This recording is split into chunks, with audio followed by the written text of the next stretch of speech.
Durante más de 20 años, navegué mi vida con un mapa que no era el mío. Seguí la ruta de esposa perfecta y madre abnegada con tanta dedicación, que no me di cuenta de que había perdido mi propio norte.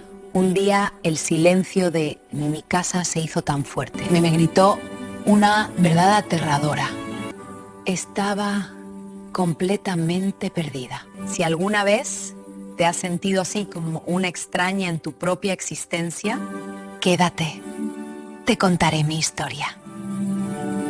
¿Alguna vez has sentido que tu vida ya estaba escrita y que era demasiado tarde para cambiar el guión? Esa extraña sensación de estar en un tren en marcha, mirando el paisaje pasar, pero sin recordar haber elegido el destino. Si alguna vez te has sentido así, perdida en tu propia historia, entonces necesitas conocer a Alejandra. Esta es su historia, la de una mujer que a los 49 años descubrió que el mejor capítulo de su vida, el más auténtico, aún no había comenzado. Alejandra vivía en una de esas casas bañadas por el sol, en una colonia tranquila de la Ciudad de México, donde las bugambillas trepan por los muros y el aroma a café de olla se escapa por las ventanas en la mañana. Su vida, para cualquiera que la viera desde fuera, era la encarnación del éxito, un lienzo perfectamente pintado.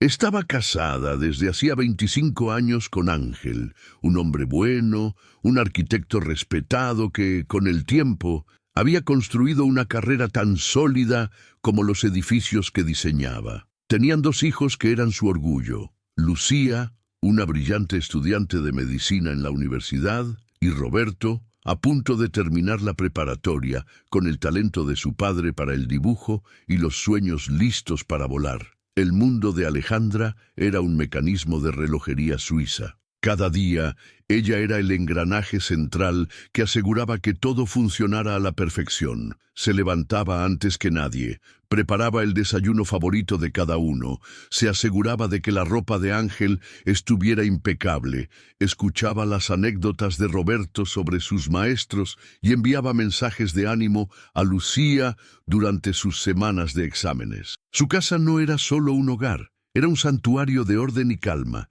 un refugio que ella había construido con sus propias manos, con su tiempo, con su energía vital. Los amigos de la familia siempre decían lo mismo: Alejandra, eres una maga, haces que todo parezca tan fácil. Y ella sonreía, una sonrisa ensayada que se sentía más como una máscara que como una expresión de alegría. Porque la verdad, una verdad que apenas se atrevía a susurrar en la soledad de la noche, era que Alejandra se sentía como un fantasma en su propia casa. Se movía por los pasillos, arreglaba cojines, regaba las plantas, preparaba cenas exquisitas, pero sentía que nadie la veía de verdad.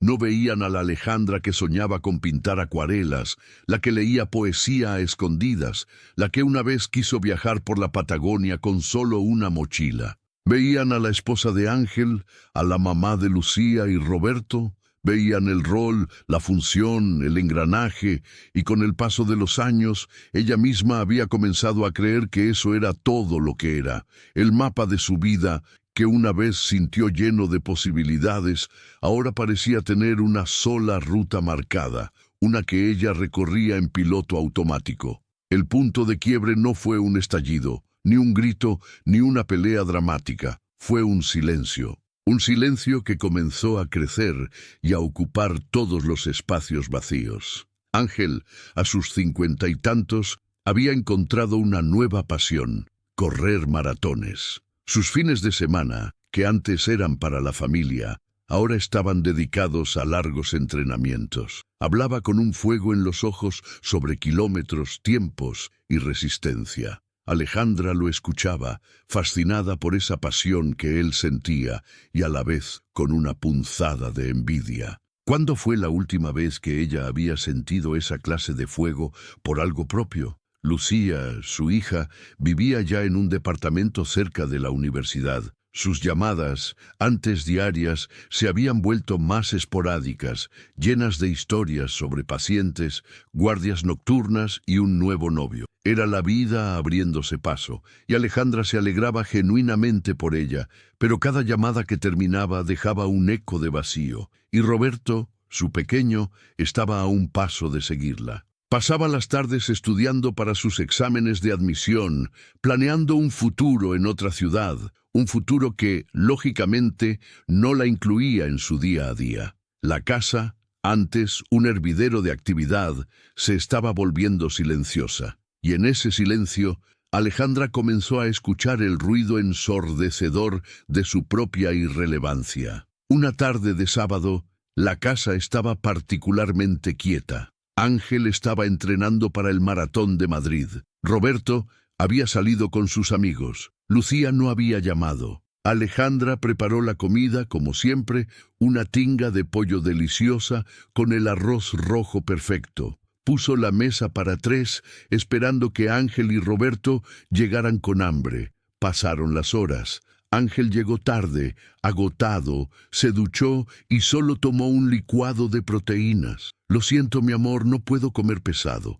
Roberto llegó aún más tarde, ya habiendo cenado una pizza con sus amigos. Huele delicioso, mamá, pero estoy lleno. Guárdame un poco para mañana. Alejandra se quedó sola en el comedor, con la mesa puesta, la comida enfriándose y un nudo en la garganta tan grande que apenas podía respirar. No era culpa de ellos, no era malicia, era la vida que seguía su curso, un curso en el que ella parecía haberse quedado varada en la orilla. Se sentó y miró los platos vacíos, los lugares que ya no se ocupaban con la misma frecuencia. Y por primera vez en muchos años se hizo la pregunta que lo cambiaría todo. ¿Y yo? ¿Quién soy yo cuando nadie me necesita? La respuesta fue un silencio aterrador. El mapa que había seguido durante 25 años se había desintegrado en sus manos, dejándola completamente perdida en el centro de su propia vida,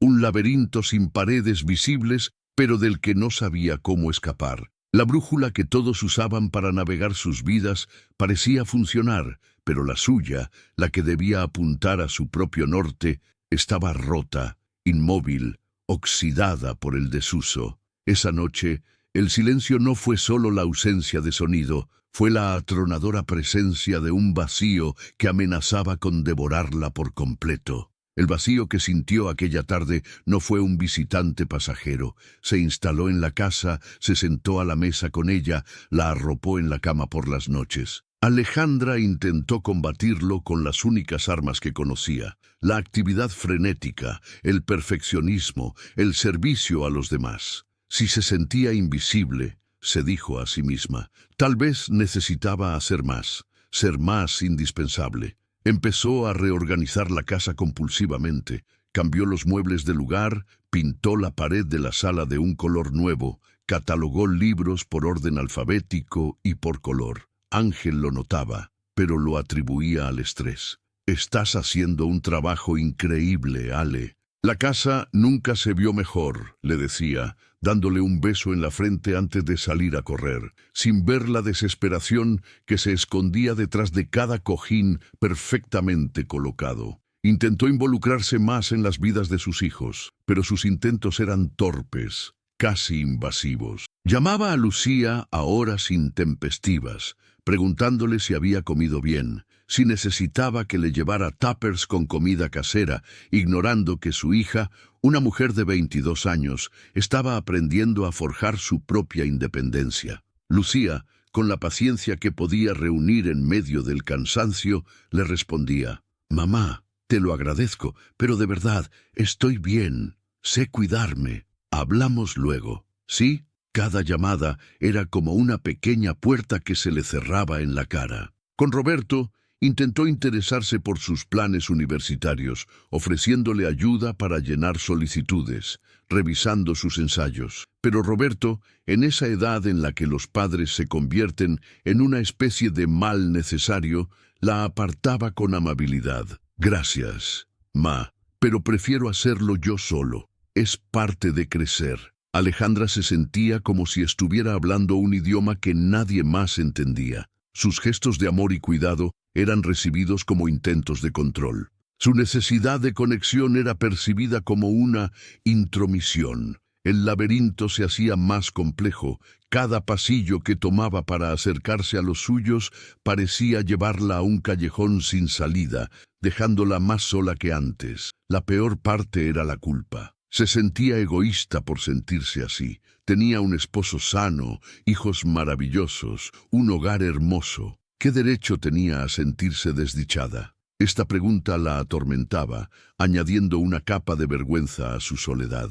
Fue durante este periodo que se reencontró con Elena. Elena había sido su amiga en la juventud, una de esas amigas con las que se pierde el contacto no por una pelea, sino por el simple desgaste de la vida. Se encontraron por casualidad en un mercado de artesanías en San Ángel. Elena, con su cabello plateado cortado en un estilo moderno y sus ojos llenos de una chispa que Alejandra envidiaba, la reconoció al instante. Después de los abrazos y las preguntas de rigor, se sentaron a tomar un café. Alejandra, casi sin darse cuenta, empezó a desahogarse. No con un torrente de lágrimas, sino con frases sueltas, con pausas cargadas de significado. Habló del silencio en casa, de su sensación de inutilidad, de sentirse como un mueble antiguo y querido, pero que ya nadie mira con atención. Elena no le dio consejos, no le dijo, tienes que hacer esto, o deberías sentirte agradecida. Simplemente la escuchó de verdad. Y cuando Alejandra terminó, con la voz entrecortada, Elena le hizo una pregunta simple pero devastadora. Ale, quita a Ángel, a Lucía y a Roberto de la ecuación por un segundo. ¿Qué le gusta a Alejandra? ¿Qué la hace sonreír cuando nadie la ve? Alejandra se quedó sin palabras. No sabía la respuesta. Hacía tanto tiempo que no se lo preguntaba, que la respuesta se había perdido, enterrada bajo capas y capas de las necesidades y deseos de los demás. Ese encuentro fue como una pequeña grieta en el muro del laberinto, por donde se coló un tímido rayo de luz. La pregunta de Elena resonó en su mente durante días. ¿Qué le gustaba a ella? La respuesta no llegó como una epifanía divina, sino de la forma más mundana posible. Un fin de semana, buscando unas viejas cortinas en el cuarto de trebejos del fondo, tropezó con una caja de madera cubierta de polvo. La abrió. Le entró envueltos en periódicos amarillentos de hacía más de 20 años. Estaban sus pinceles, sus tubos de acuarela resecos y un bloc de dibujo con las hojas onduladas por la humedad. Un torrente de recuerdos la inundó. Recordó a la Alejandra de 20 años, la que se sentaba horas en el parque a pintar las jacarandas en flor, la que sentía una emoción indescriptible al mezclar el azul cobalto con el blanco, para crear el color exacto del cielo. Recordó la pasión, la concentración, la sensación de crear algo de la nada, solo para ella. Había abandonado la pintura poco después de casarse. No hubo una decisión consciente, simplemente la vida se interpuso. El cuidado de la casa, la llegada de Lucía, luego Roberto. Los pinceles se guardaron para cuando tuviera tiempo, y ese tiempo nunca llegó. Con el corazón latiéndole con una mezcla de miedo y nostalgia, tomó uno de los pinceles. Las cerdas estaban tiesas, pero al tocarlo, sintió una descarga eléctrica, una familiaridad olvidada. Esa noche, cuando todos dormían, bajó la caja a la cocina. Llenó un vaso de agua, exprimió un poco de color de un tubo que milagrosamente aún tenía algo de pintura y, sobre una hoja de papel de su agenda, dio la primera pincelada. Fue un trazo torpe, inseguro, un simple manchón de color azul. Pero en ese pequeño acto, en ese instante de rebelión silenciosa contra el vacío, algo dentro de ella se despertó. La aguja de la brújula, después de décadas de inmovilidad, tembló por primera vez, apenas perceptible, pero innegablemente viva. Estaba sola en la cocina a las 2 de la mañana, con un manchón azul sobre un papel, y por primera vez en mucho tiempo no se sintió perdida. Se sintió como si estuviera por fin encontrando el comienzo de un camino. Aquel primer trazo fue el inicio de un ritual secreto. Cada noche, cuando la casa se sumía en el silencio y las respiraciones de su familia se hacían profundas y acompasadas, Alejandra descendía a la cocina o se encerraba en el pequeño estudio que antes estaba lleno de juguetes y ahora solo acumulaba polvo. Compró materiales nuevos, casi con vergüenza, como una adolescente comprando algo prohibido. Acuarelas vibrantes, pinceles de todos los tamaños, papeles de diferentes texturas. Al principio se sentía una impostora. Sus manos, tan acostumbradas a amasar, a limpiar, a cuidar, se sentían torpes sosteniendo un pincel. Las primeras acuarelas eran manchas de color sin forma, intentos frustrados de capturar una flor del jardín o la luz que entraba por la ventana. Muchas noches terminaba arrugando el papel, con la frustración quemándole en el pecho y la voz de su crítico interno susurrándole al oído. ¿Quién te crees que eres? Ya es muy tarde para esto. Eres ridícula. Pero algo la hacía volver a intentarlo a la noche siguiente. No era la búsqueda de la perfección, era el proceso. Era la hora que pasaba frente al papel en blanco, un tiempo que era exclusivamente suyo. En ese espacio no era esposa ni madre, era solo Alejandra. Era la concentración absoluta que requería mezclar los colores, la forma en que el agua y el pigmento danzaban sobre el papel, creando efectos impredecibles. Era la única hora del día en que el ruido de su mente, las preocupaciones, las listas de tareas pendientes, el sentimiento de vacío, se silenciaban. El mundo se reducía a ella, el pincel, el color y el papel. Era una forma de meditación, un ancla en medio de la tormenta de su crisis existencial. Poco a poco, sus manos recordaron el lenguaje olvidado. Los trazos se volvieron más seguros, los colores más audaces. Empezó a pintar no lo que veía, sino lo que sentía. Pintó la soledad como una vasta extensión de azules y grises. Pintó la esperanza como una pequeña y vibrante mancha amarilla en una esquina. Pintó la frustración con rojos y negros agresivos que se desgarraban en el papel. Sus acuarelas se convirtieron en su diario emocional, un lugar seguro para volcar todos esos sentimientos que no tenía palabras para expresar. Durante meses, nadie supo de su secreto. Escondía sus pinturas antes de que Ángel se levantara. Si él bajaba por un vaso de agua en la noche, ella apagaba la luz rápidamente, como una criminal sorprendida en el acto. Este secreto, aunque nacido del miedo a ser juzgada, también le dio una sensación de poder. Era algo que le pertenecía por completo, un mundo interior que nadie podía tocar ni criticar. La mirada, el momento en que la luz de la grieta se convirtió en una puerta abierta, llegó de forma inesperada. Una tarde, estaba trabajando en una acuarela de las jacarandas del jardín. Estaba tan absorta que no escuchó a Roberto entrar en el estudio. Él se quedó parado en la puerta en silencio durante varios minutos. Cuando finalmente habló, su voz la sobresaltó. «Mamá, ¿tú pintaste eso?» Alejandra sintió que el corazón se le detenía. El pánico la invadió. Esperaba una burla, una pregunta condescendiente. Se preparó para minimizarlo, para decir, es solo una tontería para pasar el tiempo. Pero cuando se giró para mirarlo, vio en los ojos de su hijo algo que no había visto en años, una genuina y profunda admiración. Roberto, con su propio talento para el arte, se acercó a la mesa. Miró la acuarela, luego las otras que estaban apiladas en una esquina. No dijo nada durante un largo rato, simplemente observaba, con la atención de un conocedor. «¡Wow!», dijo finalmente en un susurro. «Mamá, esto es increíble. No sabía que pintabas así. Eres realmente buena». Las palabras de su hijo, tan simples, tan sinceras, derribaron el muro de inseguridades que ella había construido a su alrededor. No fue un cumplido vacío, fue un reconocimiento. Roberto no estaba viendo a su madre, la que le preparaba la comida y le lavaba la ropa. Estaba viendo a una artista, estaba viendo a Alejandra. Las lágrimas acudieron a sus ojos, pero esta vez no eran de tristeza ni de frustración. Eran lágrimas de liberación. Esa noche, en la cena, Roberto no pudo contenerse. Papá, Lucía, tienen que ver lo que está haciendo mamá. Es una artista increíble. Ángel y Lucía la miraron, confundidos. Con el aliento de su hijo dándole un coraje que no sabía que tenía, Alejandra los llevó al estudio. Les mostró sus pinturas. El silencio que siguió fue diferente al silencio vacío que tanto la había atormentado. Era un silencio de asombro.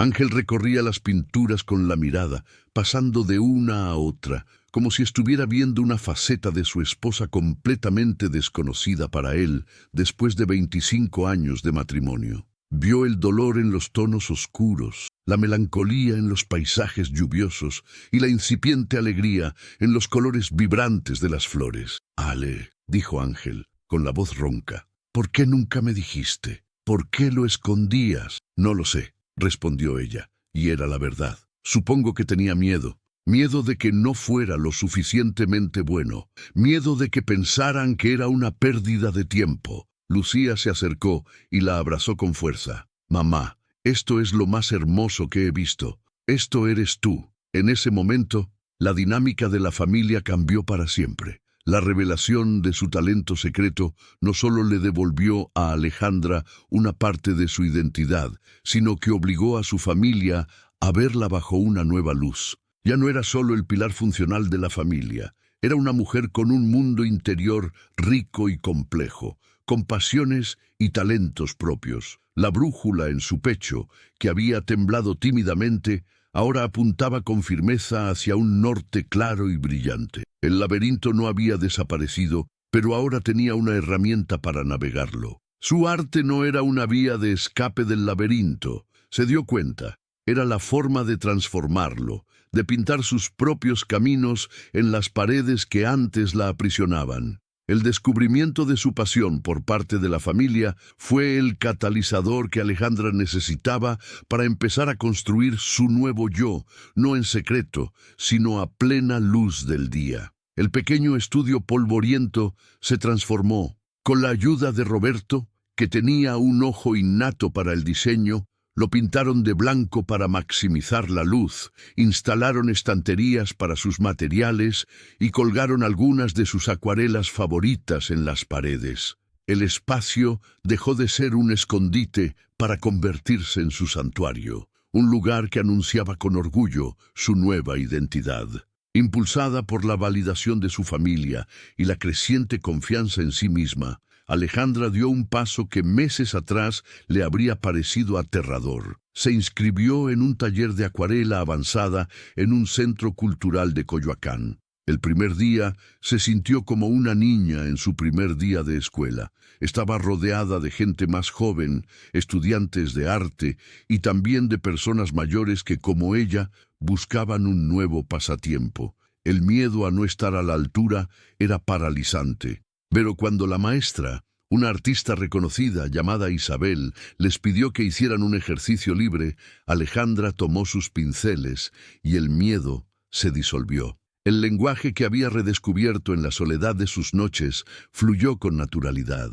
Isabel vio su trabajo y se acercó. «Tienes una voz propia», le dijo, señalando una de sus pinturas. «Hay mucha emoción aquí. No dejes que la técnica te aprisione. Ya tienes lo más difícil, algo que decir». Esas palabras fueron un bálsamo para su alma. En el taller no solo aprendió nuevas técnicas, sino que encontró una comunidad. Por primera vez en décadas tenía conversaciones que no giraban en torno a su familia o su hogar. Hablaba de pigmentos, de la teoría del color, de la frustración de no poder capturar una sombra correctamente, de la alegría de un trazo perfecto. Encontró amigas, como Elena, pero esta vez unidas no por el pasado, sino por una pasión presente y compartida. Su relación con Ángel también comenzó a transformarse. Él, al ver la luz que la pintura traía a su vida, empezó a interesarse de verdad.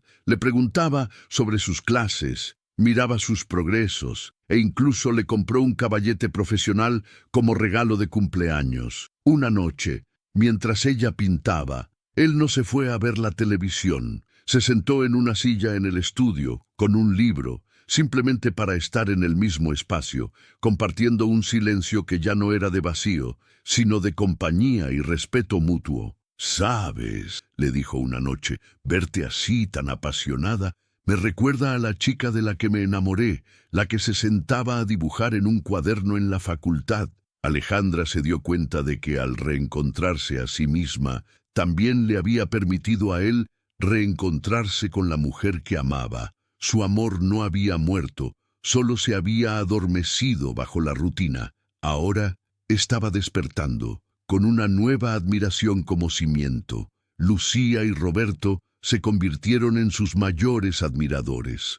Lucía le pidió una acuarela para decorar su nuevo departamento. Roberto le creó un perfil en Instagram para que pudiera compartir su arte. «Mamá, el mundo tiene que ver esto», le insistió. Alejandra se resistió al principio. La idea de exponer su alma, plasmada en sus pinturas, al juicio de extraños era aterradora. Pero Roberto la convenció. Juntos, tomaron fotos de sus mejores obras y las subieron. Al principio, solo la seguían sus hijos y algunas amigas del taller. Pero poco a poco empezaron a llegar los me gusta y los comentarios de desconocidos. «Tus colores transmiten tanta paz. Esta pintura me llegó al corazón. Siento exactamente eso. Tienes un don increíble». Cada comentario era una pequeña confirmación de que no estaba loca, de que lo que sentía y expresaba conectaba con otros. Una mujer de Argentina le escribió un mensaje privado. «Soy una mujer de 55 años. Mis hijos se acaban de ir de casa y me siento terriblemente sola.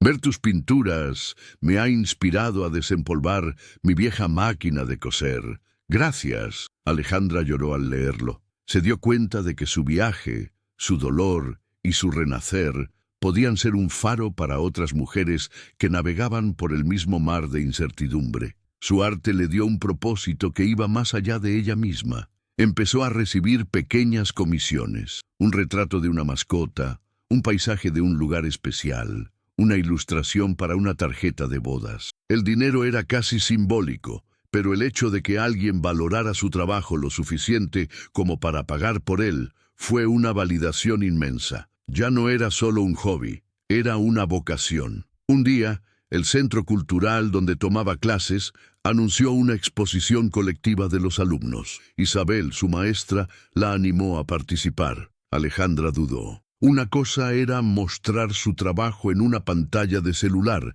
y otra muy distinta era colgarlo en una pared, desnudo y vulnerable, para que cientos de personas lo vieran en persona. El miedo a ser juzgada, a no ser suficientemente buena, volvió con fuerza. Pero entonces recordó a la Alejandra de hacía un año, la que se sentía un fantasma en su propia vida, y supo que tenía que hacerlo, no para impresionar a nadie, sino por ella, para demostrarse a sí misma que esa mujer ya no existía. Eligió 3 de sus acuarelas más personales, una que representaba el silencio de su casa, otra que capturaba el estallido de color de las jacarandas que la habían devuelto a la vida, y una tercera que era un autorretrato abstracto, lleno de todos los colores de su viaje emocional. El día de la inauguración, de pie junto a sus obras, con Ángel, Lucía y Roberto a su lado, sintió un terror y un orgullo que nunca antes había experimentado. Ya no estaba perdida en el laberinto. Había pintado su propio mapa y este era su primer destino. La noche de la exposición fue un punto de inflexión no solo para Alejandra, sino para toda su familia. Ver sus pinturas colgadas en la galería, iluminadas, con su nombre en una pequeña placa debajo, fue una materialización de su viaje interior. La gente se detenía, comentaba, sentía. Un hombre mayor se le acercó, con los ojos húmedos, y le dijo que la acuarela del silencio le recordaba a cómo se sintió cuando se jubiló. Una joven pareja le dijo que la explosión de colores de las jacarandas les daba esperanza. Su arte estaba dialogando con el mundo. Ángel, de pie a su lado, no la miraba a ella, sino a la gente que miraba sus cuadros. Vio el efecto que su esposa tenía en los demás y una ola de orgullo lo inundó. Tomó su mano y le susurró al oído: Siempre supe que eras extraordinaria. Simplemente creo que a ambos se nos había olvidado. Ese momento valió más que cualquier venta o cumplido de un crítico. Fue la reconstrucción de un puente entre ellos, basado en una nueva forma de verse y admirarse. La vida de Alejandra no se transformó en una película de Hollywood, no se convirtió en una artista de fama mundial de la noche a la mañana. La transformación fue más profunda, más real. Siguió siendo la mujer que amaba a su familia, que disfrutaba preparando una buena comida, que cuidaba de su hogar. Pero ahora esas cosas no la definían. Eran parte de un todo mucho más grande. Su centro de gravedad había cambiado. Ya no orbitaba alrededor de los demás. Había encontrado su propio sol interior, y todo lo demás giraba en armonía a su alrededor. Su estudio se convirtió en el corazón de la casa. A menudo, Roberto se sentaba a dibujar con ella, compartiendo ideas y técnicas. Lucía la llamaba no solo para contarle de su día, sino para pedirle consejo, viéndola ahora no solo como una madre, sino como una mujer sabia que había navegado aguas turbulentas y había salido fortalecida. Ángel encontró una nueva alegría en apoyarla, en ser el esposo de la artista, presumiendo de su talento con sus amigos y colegas. Alejandra comenzó a dar un pequeño taller de acuarela para principiantes en su propio estudio los sábados por la mañana. Sus alumnas eran mujeres como ella, mujeres cuyas vidas habían estado dedicadas a otros y que ahora buscaban un pequeño espacio para sí mismas. Les enseñaba a mezclar colores, pero más que eso, les enseñaba a darse permiso para crear, para equivocarse, para jugar. Les enseñaba a encontrar su propia voz en el papel. En sus alumnas se veía reflejada a sí misma y comprendió que su propósito no era solo pintar, sino ayudar a otras mujeres a encontrar la brújula en su propio corazón. Una tarde, un año después de aquella cena solitaria que lo había desencadenado todo, Alejandra estaba en su estudio, trabajando en una nueva pintura. La luz dorada del atardecer entraba por la ventana. Ángel estaba en la cocina, preparando la cena, algo que había empezado a hacer con gusto. Roberto estaba en la sala, escuchando música. El teléfono sonó. Era Lucía, contando emocionada sobre un diagnóstico acertado que había hecho.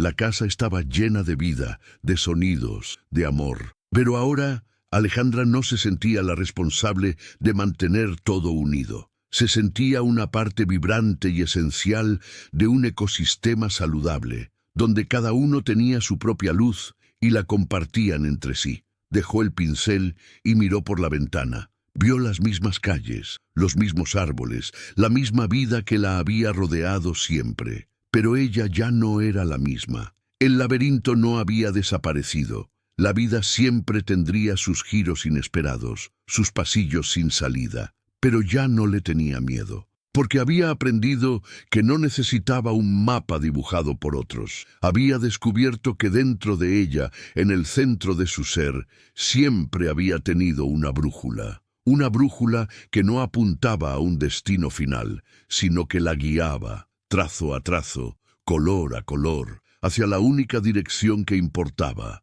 hacia sí misma. Se dio cuenta de que sentirse perdida no había sido una maldición, sino una bendición. Fue en la desorientación total, donde se vio obligada a dejar de mirar hacia afuera y empezar a escuchar la voz silenciosa de su corazón. Y esa voz, una vez que aprendes a escucharla, nunca más te vuelve a fallar. La transformación de Alejandra nos enseña que el mapa más importante no es el que nos marca el destino, sino el que nos ayuda a navegar nuestro propio corazón. Su viaje nos recuerda que nuestro mayor renacer a menudo comienza con un pequeño acto de valentía, con un solo trazo de color en la oscuridad. Si la historia de Alejandra te ha conmovido o te ha inspirado de alguna manera, déjanos un like para que sepamos que este contenido te ayuda a recordar tu propia fuerza. Y ahora, nos encantaría leer tu propia historia. ¿Has pasado por un recomienzo? ¿Has encontrado una pasión olvidada? Cuéntanos en los comentarios tu experiencia. puede ser la luz que otra persona necesita para encontrar su propio camino. Para no perderte ninguna de nuestras historias de renacer, que son historias de mujeres como tú, suscríbete al canal y activa la campanita. Queremos seguir acompañándote en este viaje. Mientras esperas nuestro próximo video, te recomendamos que veas esta otra historia de superación que seguramente te va a encantar. Un abrazo fuerte y recuerda, tu mejor historia está por escribirse.